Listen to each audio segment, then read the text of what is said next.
کے جزیرے سے حقیقت کے ساحل تک، اپنے خوابوں کے جزیرے سے حقیقت کے ساحل تک، کہیں مردوں کی سفاکی، کہیں حوث پرستی کا شکار، اور کہیں رسم و رواج کی سلیب پر مصلوب نظر آتی ہے۔ عورت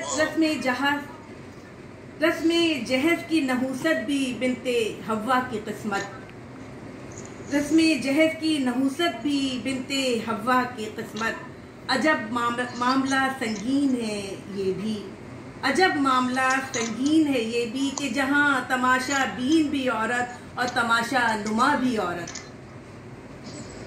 ایک ماں کا بے غیرت بیٹا ماں کے کہنے پر ہی لٹیرا بنا، معصوم دوشیزہ کی دہلیز پر تقاضائے جہیز کی کاری ضرب لگانے آتا ہے۔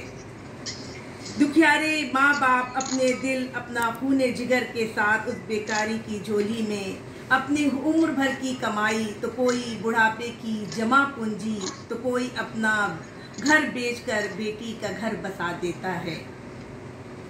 مگر وقت رخصت سرخ گلابوں کی رت، جواں ارمانوں کے سنگ سنگ، ہاتھوں میں رچی رچی سرخ سرخ مہندی آنکھوں میں لہو بن کر برسنے لگتی ہے۔ کیا کہنے جی بہت شکریہ۔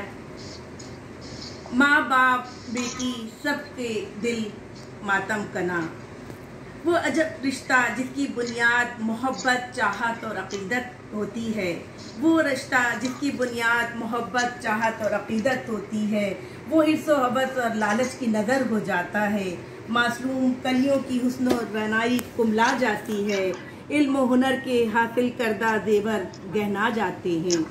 سبحان اللہ سبحان اللہ، کیا کہہ ماشاءاللہ۔ افسوس صد افسوس کہ ان بھوکے بیکاریوں کے لالچی پیٹ کبھی نہیں بھرتے، اکثر ہی واہ دوبارہ پڑھیے، کیا اچھا لکھا آپ نے۔ افسوس صد افسوس کہ بھوکے بیکاریوں کے لالچی پیٹ کبھی نہیں بھرتے، اکثر ہی سویرے سویرے اخبار کی سرخیاں ہلا دیتی ہیں، معصوم کلیوں کی زندہ گور کہانیاں آنسو بن کر جھلملانے لگتی ہیں، تیزاب سے رعنائیوں کو برباد کرنے کے قصے، زندہ جلا دینے کے ستم، عائشہ، تلسی، زینب سکون کی خاطر سمندر کی تہوں میں سما جاتی ہیں۔ کیا کہیں ہم جو امت محمدیہ کے پیروکار ہیں، عظیم تر مذہب کے شاہکار ہیں، بھاری جہیز کو سنت سے انحراف کیوں نہیں جانتے، بھاری جہیز کو بدعت کو حرام کیوں نہیں مانتے، اہل علم انسانیات اور حادثات پر جہاد کا علم بلند کیوں نہیں کرتے۔ ہر صاحب علم کی صدا یہی ہونی چاہیے کہ بیٹیوں کے جسم و روح کے سکون کے لیے، شاداب معاشرے کی تعظیم کے لیے خوش اخلاق، ہنرمند، سلیقہ مند بہو تلاش کرو، نیک صالح وارثین کے لیے نیک شریک حیات تلاش کرو، کیا کہنے بشارت کا نور پھیلاؤ، رشد و ہدایت کا دیپ جلاؤ۔ واہ واہ واہ، بہت شکریہ۔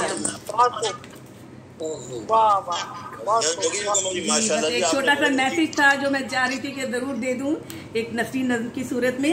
بہت شکریہ، میں زیادہ وقت نہیں لوں گی آپ لوگوں کا، پروگرام جو پڑھنا چاہیے۔ بہت بہت شکریہ جی محترم۔